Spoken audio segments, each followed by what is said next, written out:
Hello everyone, welcome you all. स्वागत है आप सभी लोगों का। और इस सीरीज़ पे काफ़ी लंबे टाइम बाद वीडियो आ रही है। ये बेसिकली हम यहाँ पे डिस्कस करते हैं एमसीक्यू डायरेक्टली, जो आपके motor vehicle act and rule से रिलेटेड है। तो यहाँ पे जो वीडियो होगी, इससे पहले जो भी मैंने 8 वीडियो डिस्कस किए हुए हैं, उन सारी वीडियोज़ में हमने रैंडम क्वेश्चन सेलेक्ट किए हुए हैं आपका जो भी सिलेबस है मोटर व्हीकल एक्ट का, उन सबसे। बट यहाँ पे स्पेशली मैंने जीएसआर, जनरल स्टैट्यूटरी रूल्स जो हैं, या फिर जनरल स्टैट्यूटरी जो एक्ट है उससे रिलेटेड, या फिर दूसरी चीज़ जो नए अपडेट्स आते हैं। ध्यान देना आप कि अगर कोई रूल में मॉडिफिकेशन हुआ है तो उसको मैं यहाँ पे डिस्कस करता हूँ जनरल स्टैट्यूटरी रूल में। अगर कोई न्यूज़ आया है, कोई ड्राफ्ट आया है, कोई जनरल नोटिफिकेशन आया है ministry of road transport and highway का, तो उसको मैं बेसिकली इस प्लेलिस्ट में डिस्कस करता हूँ। आगे मैं आपको प्लेलिस्ट दिखा दे रहा हूँ। बेसिकली ये 2 प्लेलिस्ट है, इसमें 31 वीडियो आपको दिख रहे होंगे, इसमें 16 वीडियो आपको दिख रहे होंगे। ये बेसिकली जनरल स्टैट्यूटरी ऑर्डर की वीडियो है, आपको ज़रूर देखनी चाहिए ये। और ये है जो latest news related to the motor vehicle policy या रेगुलेशन, या कोई नया नोटिफिकेशन आया है उसको मैंने यहाँ पे डिस्कस किया हुआ है, तो ये भी आपको ज़रूर दिखना चाहिए। जो टॉपिक न्यूज़ में होता है या जो मॉडिफिकेशन आते हैं, ज़रूरी नहीं कि उससे डायरेक्टली क्वेश्चन पूछा जाए, चांसेज होते हैं कि उससे इनडायरेक्ट क्वेश्चन पूछा जा सकता है। तो मैं ये नहीं कहता कि ये जो अमेंडमेंट हैं या फिर जो नए रूल्स आ रहे हैं या जो नए नोटिफिकेशन आ रहे हैं आपकी एग्जाम पॉइंट ऑफ व्यू से बहुत ज़्यादा इंपॉर्टेंट है, यही पूछ लेगा। मेरे हिसाब से ये बहुत ज़्यादा इंपॉर्टेंट नहीं है। बट ये जो टॉपिक यहाँ पे डिस्कस किया गया है, इससे रिलेटेड जो पॉइंट्स आपके मोटर व्हीकल एक्ट या रूल्स में दिए गए हैं, वहाँ से क्वेश्चन पूछे जाने की प्रोबेबिलिटी बढ़ जाती है। इसलिए इन सारे टॉपिक्स के बारे में आपको आइडिया होनी चाहिए। और यहाँ पे आपको कुछ वीडियो दिख रहे होंगे जो बेसिकली इनसे रिलेटेड है। ऐसी ढेर सारी वीडियो है, आप जब प्लेलिस्ट को विजिट करोगे तो वहाँ पे आपको ये सारी वीडियो मिल जाएंगी। आप ज़रूर देखिए। अगर आपने ये प्लेलिस्ट नहीं देखा है, वीडियो को आपने मिस किया है, तो प्लेलिस्ट आपको मिल जाएगी। प्लेलिस्ट ज़रूर देखें, हर वीडियो को आप देखें। छोटी छोटी वीडियो है, आप इजीली देख पाओगे। अगर आप कंटिन्यूसली फॉलो कर रहे हो तब तो कोई बात ही नहीं है। अगर आप पहली बार मेरी वीडियो देख रहे हो तो ये मेरा टेलीग्राम चैनल है, ज्वाइन कर लीजिए। वीडियो की पीडीएफ मिलती है आपको, यूट्यूब का लिंक मिल जाता है। जैसे वीडियो पब्लिश होती है यहाँ पे आपको लिंक मिल जाता है। ये ग्रुप है, यहाँ पे ज्वाइन कर लीजिए, आप अपने क्वेश्चन डिस्कस कर सकते हैं। बाकी आप मुझे इंस्टाग्राम, फेसबुक, ट्विटर पे, इन सारे प्लेटफॉर्म पे आप मुझसे जुड़ सकते हैं। चलिए अब वीडियो को शुरू करते हैं। Educating today for better tomorrow. जो आपका फर्स्ट क्वेश्चन है, रिसेंटली मैं ये सारे क्वेश्चन डिस्कस किया हुआ, तो हो सकता है आप में से काफ़ी सारे लोगों को इनका आंसर पता है। बट आपको स्टिल वो वीडियो देखने हैं, रिवाइज करने हैं, या पीडीएफ आपके पास हो तो पीडीएफ से रिवाइज करने हैं, या फिर वीडियो अगर आप भूल गए हो। बहुत सारी चीज़ें मैं वीडियो में जब डिस्कस करता हूं तो उससे रिलेटेड बहुत सारी चीज़ें हम डिस्कस करते हैं। तो अगर आपको लगता है कि पीडीएफ से आप उन सारी चीज़ों को रिवाइव नहीं कर पाओगे तो आप वीडियो देख लीजिए, सारी चीज़ें आपकी क्लियर हो जाएंगी। जो आपका फर्स्ट क्वेश्चन है, what is the validity of RBSF centre. RBSF मतलब क्या होता है? Registration and function of vehicle scrappage facilities. आप सभी को पता है गवर्नमेंट लेके आ रही है स्क्रैपेज फैसिलिटी सेंटर, जहां पे पुरानी व्हीकल को स्क्रैप किया जाएगा। तो यहाँ पे पूछा गया है कि इसकी बेसिकली एज क्या होती है। तो इसकी एज होती है 10 ईयर की। काफ़ी सारी चीज़ें हमने उस वीडियो में डिस्कस किया हुआ, आप जरूर देखिए अगर आपने नहीं देखा है तो। नेक्स्ट जो आपका क्वेश्चन है, नॉन रिफंडेबल फी कितनी देनी होती है। सपोज कर लीजिए आपने एप्लीकेशन फिलअप कर दिया कि आपको स्क्रैपेज सेंटर चाहिए, तो वहाँ पे 1 लाख रुपीज़ की नॉन रिफंडेबल फी होती है जो आपको रिफंड नहीं की जाएगी। इसके अलावा अगर आपको सेंटर का लोकेशन मिल जाता है तो उसके अलावा भी काफ़ी सारी फीसें, काफ़ी सारी चीज़ें हैं, वो आपको पे करना पड़ता है। कौन अप्लाई कर सकता है, क्या एलिजिबल क्राइटेरिया होती है, ये सारी चीज़ें उस वीडियो में डिस्कस किया गया है। पूरा एक्ट है, उस पूरे एक्ट को मैंने डिस्कस किया है। Who is eligible to apply या आरबीएसएफ, कौन अप्लाई कर सकता है? तो कोई भी अप्लाई कर सकता है, कोई इंडिविजुअल हो आदमी, कोई प्राइवेट ऑर्गेनाइजेशन हो, कोई ट्रस्ट हो, सारे लोग अप्लाई कर सकते हैं। हाँ, डिपेंड करता है, उनके पास आइडेंटिटी प्रूफ होना चाहिए। ऐसा नहीं कि आपने ट्रस्ट बना लिया, उसकी कुछ आइडेंटिटी ही नहीं है तो आप अप्लाई कर सकते हो। डेफिनेटली कुछ डॉक्यूमेंट्स आपके पास चाहिए। नेक्स्ट जो क्वेश्चन है, if any person agreed by the any order under this rule. यहाँ पे बेसिकली मैंने मेंशन तो नहीं किया है कौन से रूल की बात कर रहे हैं, बट यहाँ पे हम ये स्क्रैपेज पॉलिसी का जो एक्ट है हम उसकी बात कर रहे हैं बेसिकली।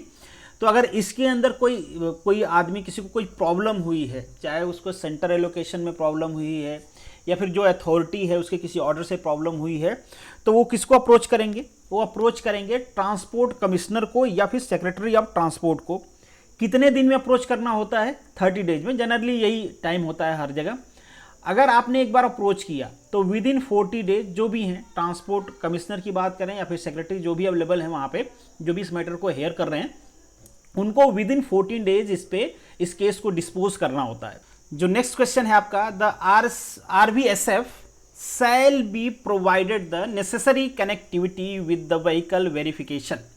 अगर आप किसी व्हीकल को स्क्रैप कर रहे हैं, आप सेंटर चला रहे हैं स्क्रैपेज वाला, तो आप कैसे वेरीफाई करोगे कि ये व्हीकल चोरी की नहीं है, जिसके नाम से रजिस्टर्ड है वही इसको स्क्रैपेज करवा रहा है, या फिर आपने स्क्रैपेज कर लिया तो उसका डाटा कहाँ पे स्टोर करोगे? आपको बताना भी तो होगा कि ये व्हीकल अब रोड से हट चुकी है, इस नंबर की व्हीकल। तो इन सबको सेंट्रलाइज करने के लिए, क्रॉस वेरिफिकेशन के लिए आपको जो वाहन साइट है उसका आपको मिलेगा कि आप उसको एक्सेस कर सकते हो। लोकल पुलिस स्टेशन पे जो रिपोर्ट्स होंगे उनको आप एक्सेस कर सकते हो।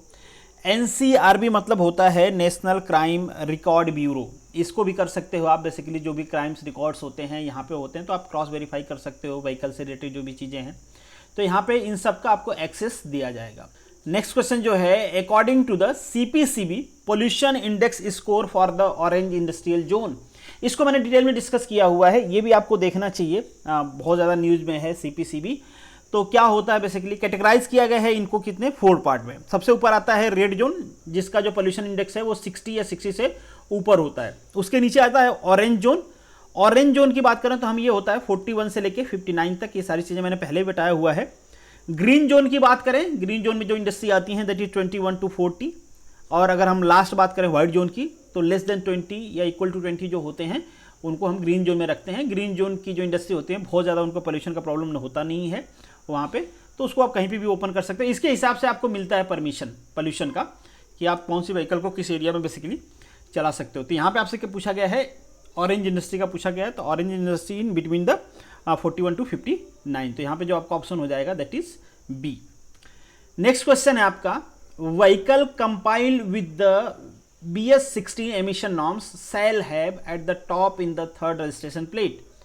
काफ़ी सारे लोग पूछ रहे हैं थर्ड रजिस्ट्रेशन प्लेट क्या होता है। थर्ड रजिस्ट्रेशन प्लेट जो आपकी हाई सिक्योरिटी रजिस्ट्रेशन प्लेट होता है उसी को हम थर्ड रजिस्ट्रेशन प्लेट भी कहते हैं। यहाँ पे आपको ग्रीन स्ट्रिप लगाना होता है अगर आपकी व्हीकल BS6 है तो। BS6 के साथ साथ यहाँ पे कलर कोड भी दिया गया है। कलर कोड किस टाइप का, कि आपकी व्हीकल बेसिकली कौन से फ्यूल से रन हो रही है, उस हिसाब से आपको कलर कोड प्रोवाइड किया जाएगा। जैसे अगर आपके व्हीकल पे जो होलोग्राम लगा होता है ना, आप लोगों ने देखे होंगे, तो जो होलोग्राम है वो बेसिकली लाइट ब्लू कलर का है। तो लाइट ब्लू का मतलब पेट्रोल व्हीकल है आपकी या फिर CNG व्हीकल है। अगर आपका ऑरेंज कलर का है इसका मतलब ये डीजल व्हीकल है। अगर ग्रे कलर का है तो ये डीजल पेट्रोल CNG छोड़ के और किसी फ्यूल से चलती है। कब से अप्लीकेबल है ये? अप्लीकेबल है ये 1 अक्टूबर 2020 से। कब से अप्लीकेबल है, ध्यान रखना, 1 अक्टूबर 2020 से अप्लीकेबल है। और जो हाई सिक्योरिटी रजिस्ट्रेशन प्लेट है ये कब आया था, इंपॉर्टेंट टाइम है, ध्यान रखना आप। ये आया था अप्रैल 1 2019, ठीक है। कब आया था? अप्रैल 1 2019। तो ये सारी डेट हैं, ऑलरेडी मैंने इसको डिस्कस किया हुआ डिटेल में, आप ध्यान रख लेना इसको। और जो हाई सिक्योरिटी रजिस्ट्रेशन प्लेट है, इससे सुप्रीम कोर्ट का जो डिस्कशन था वहाँ पे हमने डिस्कस किया हुआ डिटेल में इसको। इस पर सेपरेट वीडियो भी है मैंने बनाया हुआ है। नेक्स्ट जो आपका क्वेश्चन है, मैक्सिमम जो स्पीड होती है, अब ये व्हीकल की कैटेगरी पे डिपेंड करता है और हाईवे पे डिपेंड करता है। एक्सप्रेसवे पे अलग होगी, नेशनल हाईवे पे अलग होगी, जो म्यूनिसिपल के हाईवे हैं वहाँ पे अलग होगी, और जो उसके अलावा जो रोड्स हैं, जो गांव सिटी के रोड्स होते हैं वो उस पर अलग होगी। तो ये जो स्टडी ऑर्डर पहला, सबसे पहला वाला जो स्टडी ऑर्डर है उनमें ये सारी चीज़ें मैंने डिस्कस किया हुआ है। अगर आप भूल गए हो तो ज़रूर उस वीडियो को देखिए, उसमें 3-4 स्टडी ऑर्डर को मैंने कंटिन्यूसली डिस्कस किया हुआ है। तो यहाँ पे जो स्पीड है, अगर हम एक्सप्रेसवे की बात करें तो ये होती है यहाँ पे 100। अब कई सारी स्पीड हैं, कई सारी स्पीड लिमिट्स हैं, आप उसको देख लेना। मैंने PDF भी आप लोगों के ग्रुप में शेयर किया हुआ है। इंपॉर्टेंट है, इससे रिलेटेड क्वेश्चन आपके एग्जाम में पूछे गए थे इससे पहले MBI के। चांसेज हैं कि ये MBI के एग्जाम में भी पूछे जा सकते हैं, तो आप जरूर इसको पढ़ लेना एक बार।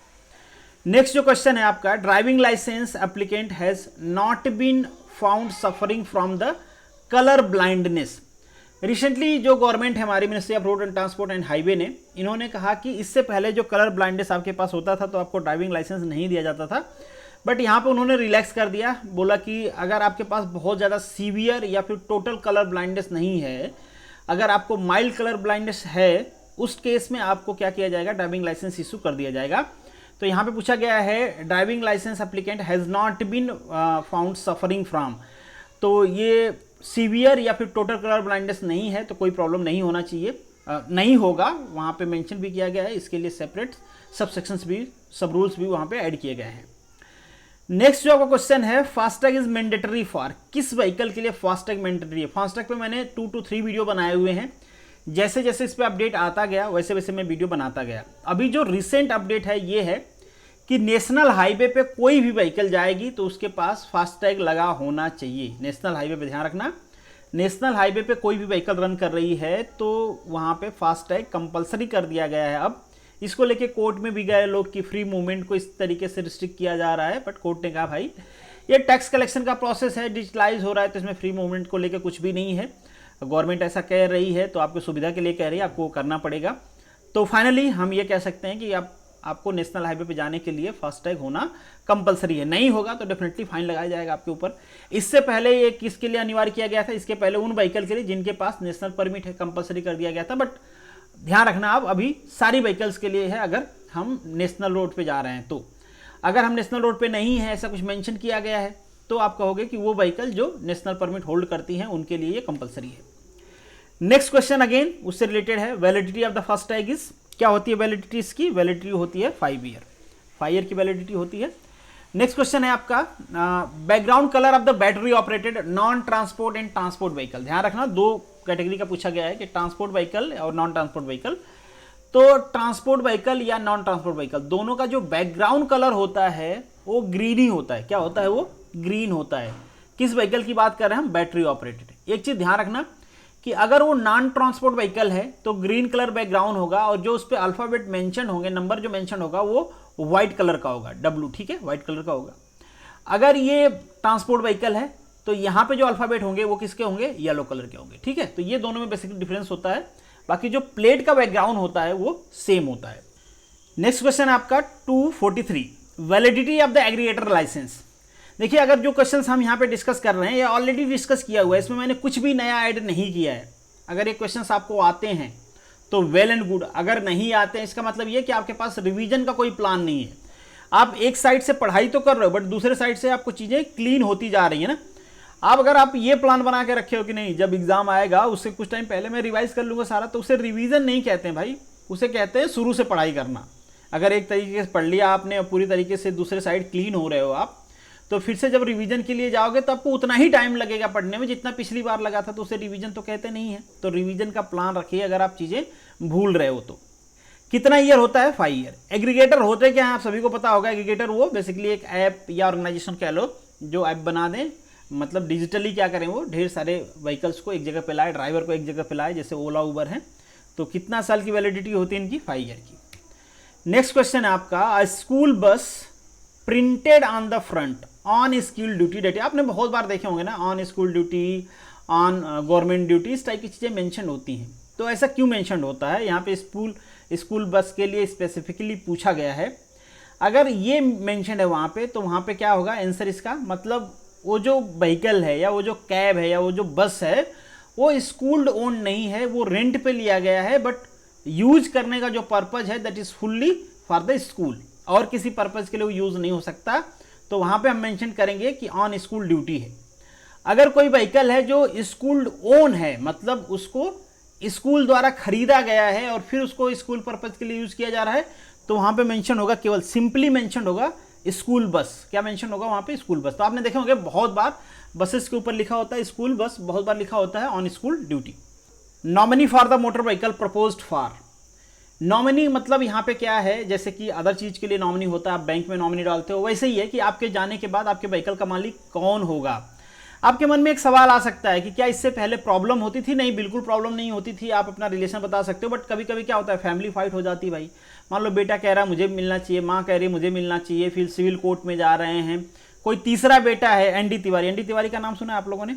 एनडी तिवारी साहब के बेटे, मतलब इनलीगल बेटा, नॉन डिक्लेयर्ड बीबी बेटा। आजकल लोग तो क्या क्या कर रहे हैं आपको पता ही है कि एक बीबी तो डिक्लेयर्ड है, कई सारी नॉन डिक्लेयर्ड है, फिर वहाँ पे बच्चा भी है एक।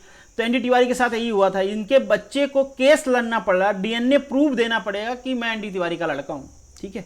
तो ऐसी प्रॉब्लम्स होती हैं, बेचारा का किसी ने मर्डर भी कर दिया, बहुत सारी चीज़ें हैं, खैर छोड़िए वो सब। तो यहाँ पे भी आप नॉमिनी डिक्लेयर कर सकते हो। आप सोचोगे एक कार के लिए इतना झंझट कौन करे? भैया आपके पास एक कार है, हम लोग गरीब आदमी है ना, ये देश में बहुत अमीर रहते हैं भाई। इंडिया में कहा जाता है, कहा नहीं, स्टैटिक्स है कि जो 98% का वेल्थ है इंडिया का, वो 2% लोगों में डिवाइड है। बहुत सारे लोगों के पास कार का जखीरा है, कई 100 करोड़ रुपए की कारें हैं उनके पास, ठीक है। तो कौन लेगा वो कारें? तो उसके लिए नॉमिनी डिसाइड कर सकते हैं वो, और वो स्मूथ ट्रांसफर हो जाएगा, मतलब उनके पास एक लीगल वारिस है, किसी को भी दे सकते हैं भाई। उस टाइम पे ऐसा नहीं रहेगा कि बीवी लेगी बच्चा लेगा, कोई भी ले सकता है जिसको वो डिक्लेयर करके चले जाएं। तो यहाँ पे दोनों है, ऑप्शन बी भी है, तो ऑप्शन आपका सी हो जाएगा, A and B. Next question है आपका, the age of the vehicle above which eligible to registered as the vintage car. Vintage car में किसी भी व्हीकल को आप रजिस्टर करा सकते हो, 2 wheeler 4 wheeler what ever that. कितनी साल पुरानी होनी चाहिए, तो फर्स्ट रजिस्ट्रेशन से 50 ईयर ओल्ड होनी चाहिए, इसके बाद आप रजिस्ट्रेशन करवा सकते हो। वो भी आसान नहीं है, 20,000 रुपीज़ रजिस्ट्रेशन का लगता है, उसके बाद रिन्यू करने का अलग से चार्ज लगता है। तो विंटेज के लिए आप जा सकते हो। बहुत सारे लोग, जब स्क्रैपेज पॉलिसी पे मैंने वीडियो बनाया था तो बहुत सारे लोग कि मेरे दादाजी की कार है, मेरे मौसा के दादाजी की कार है, मतलब दुनिया भर के रिलेशन जोड़ के मुझसे पूछ रहे थे कि अब हम क्या करें। तो भैया करा लो यहाँ पे रजिस्ट्रेशन, 20,000 रुपये आपको पे करने पड़ेंगे बस। अब मैं डिटेल में डिस्कस किया हूँ कि उसकी वैलिडिटी क्या होती है, कब एक्सपायर होती है, री रजिस्ट्रेशन, सब विंटेज कार में आप देख सकते हो। नेक्स्ट जो वीडियो है, who is eligible for IN registration. आप सभी को पता है ऑल इंडिया रजिस्ट्रेशन आ रहा है जिसमें IN वर्ड यूज़ किया जाएगा। इसको मैंने रिसेंटली डिस्कस किया था, ऐसा आप सभी लोगों को पता ही होना चाहिए। तो सारे लोग एलिजिबल है भाई, जो भी सेंटर एम्प्लॉई हैं, प्राइवेट के एम्प्लॉई हैं, private sector, but private sector के लिए कहा गया है कि उनकी जो ब्रांच है मिनिमम 5 स्टेट में तो होनी चाहिए, ठीक है, तभी आप एलिजिबल होते हो ये लेने के लिए। अब vehicle registration start with IN has invoice price 20 lakh, the road tax. आप देखो सभी को पता है कि अदर डिफरेंट स्टेट्स में डिफरेंट रोड टैक्स हैं। अब ये हर स्टेट में घूमेंगे और एक ही इनके पास रजिस्ट्रेशन नंबर है, तो रोड टैक्स इन्होंने कैसे डिसाइड किया है। तो बिलो 10 लाख क्या है 8%, 10 to 20 10%, एबव 20 12%। इसके ऊपर अगर आप डीजल व्हीकल खरीदते हो तो 2% एक्स्ट्रा आपको देना पड़ेगा, अगर आप इलेक्ट्रिक व्हीकल खरीदते हो तो 2% कम देना पड़ेगा, जो भी मैंने रेट बनाया उसके ऊपर। तो ठीक है, आप रजिस्ट्रेशन करवा सकते हो। यहाँ पे पूछा गया है कि 20 लाख का प्राइस है, तो 20 लाख के प्राइस के लिए आपको 10% देना पड़ेगा। नेक्स्ट जो क्वेश्चन है आपका, the campaign slogan of the 6th UN global road safety week. इस पे मैंने डिटेल वीडियो बनाया हुआ है। इंडिया भी रोड सेफ्टी वीक मनाता था, अब मंथ बनाया इस बार हम लोगों ने UN का रोड सेफ्टी वीक, और डिटेल में मैंने डिस्कस किया हुआ बेस शुरू से लेके लास्ट तक की। ये वीडियो जरूर आप देख लेना, आपके एग्जाम पॉइंट ऑफ व्यू से इंपॉर्टेंट है बहुत। और जो मिनिस्ट्रियल मीटिंग होती है उसको भी मैंने डिस्कस किया हुआ है, तो जरूर आपको देखना चाहिए। इस बार का इनका स्लोगन क्या, हर बार इनका कुछ ना कुछ स्लोगन रहता है ना, तो इस बार का स्लोगन है लव 30। मैंने बताया था आप लोगों को, ये डिमांड कर रहे हैं कि जो जहाँ पे पॉपुलेशन ज़्यादा है वहाँ पे व्हीकल की स्पीड फिक्स करना चाहिए पूरी दुनिया में 30, ठीक है। तो इन्होंने इस बार का जो स्लोगन दिया है दैट इज़ लव 30 दिया है। अगर आप डिटेल में वीडियो देखना चाहते हो तो इससे रिलेटेड वीडियो आपको मिल जाएगी, मैंने 2 प्लेलिस्ट दिखाया है, उसमें आपको मिल जाएगी वीडियो। आप सर्च भी कर सकते हो इस वीडियो को, इजीली आपको मिल जाएगी, तो जरूर देखिए। तो this is the end of this video, thank you so much for watching this. मिलेंगे नेक्स्ट वीडियो में, तब तक के लिए all the best, good luck.